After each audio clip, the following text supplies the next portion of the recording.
Hi guys, in this episode we're going to be looking over a lot of different footwear so you don't have to.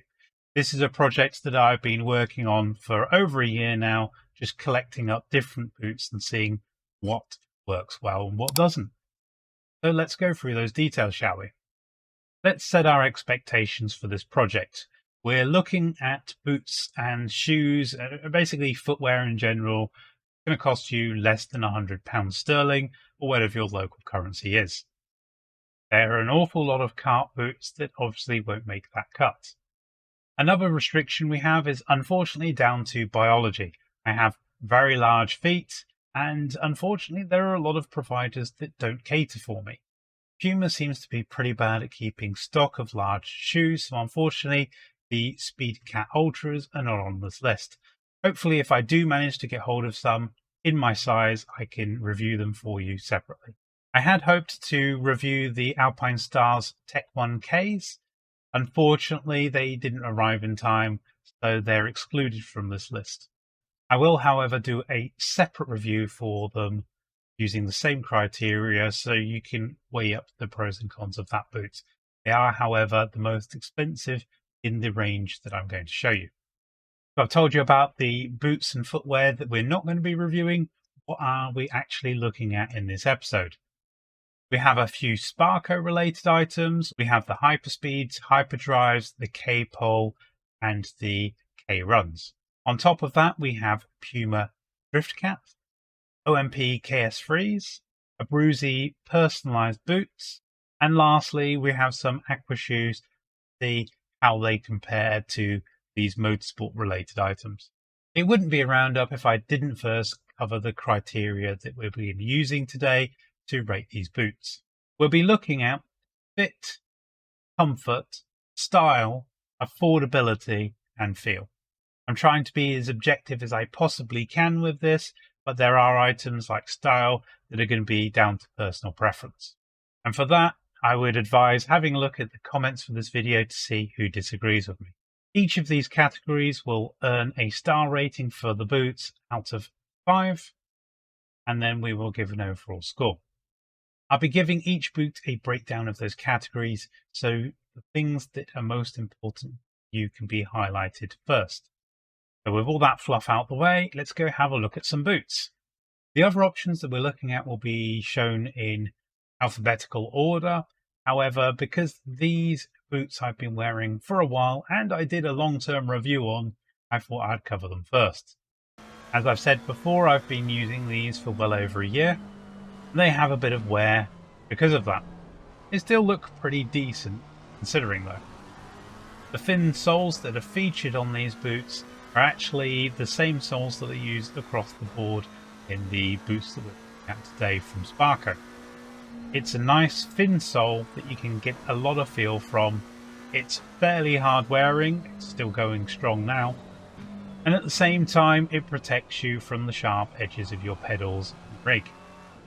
These boots have laces and Velcro to keep the laces out of the way, and they take a little bit of time to get on because of that. Colour scheme wise, there are plenty of options to suit your style. Unfortunately, these boots do cost a little more than their brethren though, so you have to keep that in mind. On the fit side, these feel very good. They have a nice level of cushioning and there's no movement in the boots. These shoes are available in many places and I didn't have any problem sourcing my size. This makes these a pretty decent boot. They have a good fit, a good feel, and are comfortable for endurance racing. Style-wise, they're okay, but they're not the most affordable unit out there. The Pro one, unfortunately, has a limited colour choice, but I think that is also reflected in the price of these shoes. You might only be able to get them in blue, red, or black, but you can have them personalised with your name, your race number, and your national flag.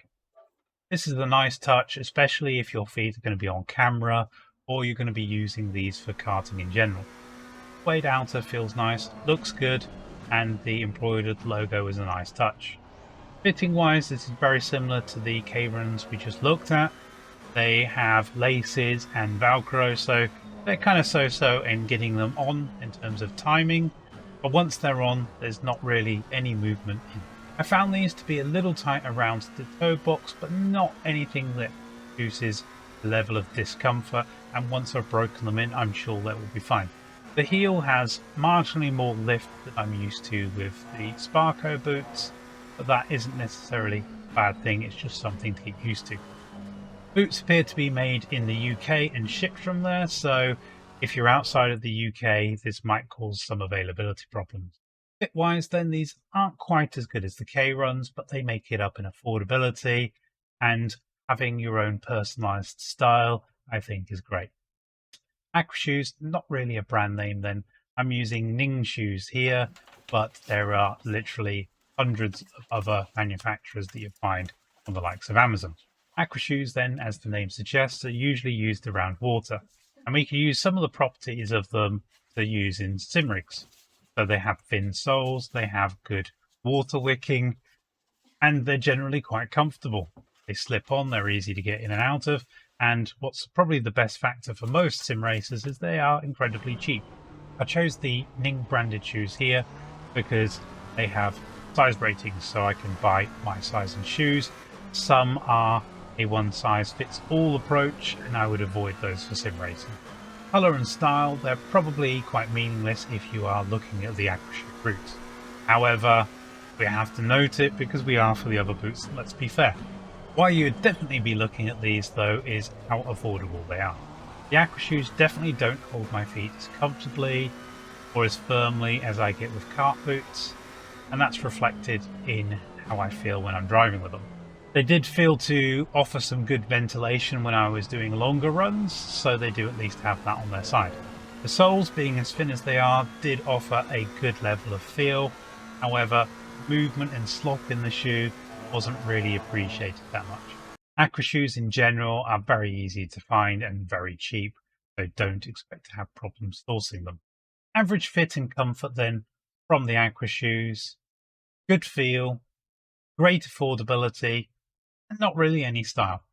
The OMP KS-3 Kart boots are probably the most striking boots that we are showing in the episode.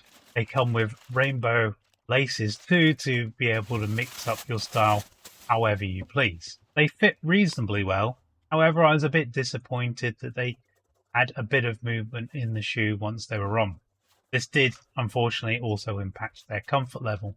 I think part of that is down to the stiffness of the sole being much stiffer than, say, the Sparco equivalent. It's probably great for the longevity of the boot, but we're not really using them in a karting scenario here, so wear is not going to be anywhere near as high as in a real life vehicle. As a bit of added value, they come in this nice boot bag, and they're also about the same price as the mid-range Sparco boots. Ultimately, they are let down by their comfort and fit, and that's unfortunate because they do make even my ugly feet look pretty. So the OMP KS-3s I rate middle of the road for pretty much everything that we're looking for, but they have that added element of style that gives them a slight boost. As I mentioned at the top of the video, Pumas, I was struggling to find anything in my size. I did, however, manage to find some Drift Cats, so we're now having a look at those. There aren't many colour options available. I think they do them in a white version. I don't know that for sure, but here we have the black version. Not really much in between. Sadly, they come in very small for their size, and this meant that I had to practically crush my feet to get them into should be my normal size. This does mean my judgment comes in possibly a little jaded because these did hurt my feet throughout the review. I didn't find these at all comfortable, and the fit, as I say, is pretty atrocious.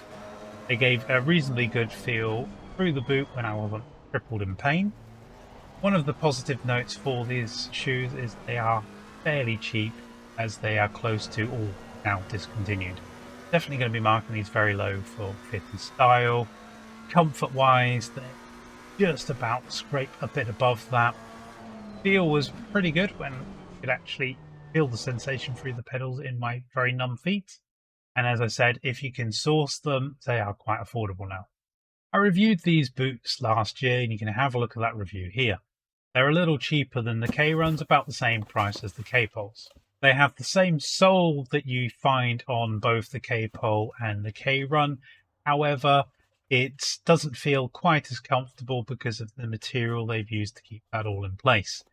Now, the sock-like material they've used seems to give you better breathability. However, it reduces the rigidity of the overall structure, making them flex in weird ways. I'm not sure why Sparco have gone for that sock-like entrance. Maybe it's just to get them on quicker and easier, but actually I found that it did the opposite. It took longer to get them in because they were a much tighter fit. Aesthetically, they're okay. There are a few colour options. They're all black, but with some accented highlights. They lack the authenticity of the Sparco karting boots. I also found them to be less readily available, and in some ways that's increased the price. Not the best fit then, but I rate them about the same as the K-Runs for feel and comfort, and they're about middle of the road for affordability and style. The Hyperspeed socks I also reviewed in an earlier date, you can see them here. They're an okay offering. I mean, most of the offerings I'm showing today you could get away with, but we're looking for the best here. The socks here are fairly cheap and they have thin soles, especially if you take out the insert. Unfortunately, those are the only silver linings I can think of for these socks. They're a tight fit and they're limited to look at visually. I find them relatively comfortable, but my Huizenfelds are quite a stiff pedal, and I found that the lack of support the socks give you actually started to make my feet ache after a while. I also didn't find these any more breathable than the karting boots, which is the surprise really. So I'm marking these down for fit and their styling. They're middle of the road for their comfort. They did offer good feel though, and as I said, they're quite affordable. Lastly, we have the Sparco K-Poles, actually this episode's winner. So if you don't want to watch any further, you can stop now and buy these. However, if you want to know why, definitely felt like they were more comfortable fit, upping my arch and my toes and my heel very well, and just holding them in place. The colour options, maybe not as good as the K-Run, but they're okay. The soles of the K-Pole are exactly the same as the K-Run and the Hyperdrive, and I really rate that sole. It gives you good feel, it gives a reasonable amount of grip on the pedal, and it's damned comfortable. Another thing that sets out the K-Pole from the K-Run is its price. It's about 2/3 of the price of the K-Run. So quite a bit cheaper and slightly better fit. I know what I'd buy if I was making this purchase decision again. So fit-wise, I'm giving this top marks. Comfort and feel, I'm giving it the same as the K-Runs. Style lets it down a little bit, and it's great for affordability. If you're used to driving barefoot or in socks, then any of these options are probably going to warm up your feet just a tad more. So bear that in mind when you come to a purchase decision. For most sprint race situations, you're not going to notice it so much, but in enduros, if you happen to have those on your feet 24 hours, they're probably going to cheese up a bit. Don't forget to add some anti-odor spray after using your boots. As I said, I've used the K-Runs for quite some time now. I've done 24-hour endurance races, and whilst they do get warm and they do sweat a little bit, I've not really had too much of a problem with them. Of course, this is going to depend entirely on your feet, your sweat glands, and how much heat you have in your room around you. When I was first looking for racing boots, I must admit I was swayed by the look of the K-Runs over the look of the K-Poles. But being more informed about differences in these boots now, I would definitely choose the K-Pole over the K-Run. Choose function over form, please, guys. So our top 3 footwear items of today are the K-Poles, which offer an exceptional fit, great comfort, great feel. They don't look too shabby and they're quite affordable. We then have the Abruzzi Pro 1s. Yes, they're a bit limited on their colour options. Personalisation is a nice touch. They do look good in the suede. They have nice comfort levels, maybe not on par with the Sparco boots, but they're still pretty close. They have a good feel and good fit again. and they're more affordable than something like the K-Run. The K-Run comes in third here. It was a close call between that and the Hyperdrive, but I gave it the K-Run despite it being more expensive. And that's mostly because I'm valuing here the comfort, the feel, and the fit over the affordability. I don't think you can go far wrong for any of these three sets of boots, at least not on initial impressions. I'm going to be doing a long-term review of all of these finalists to see how they go. And of course, I will share that information with you guys once I've given these boots enough mileage. So I hope you've enjoyed this journey looking at various different footwear items for your sim racing journey.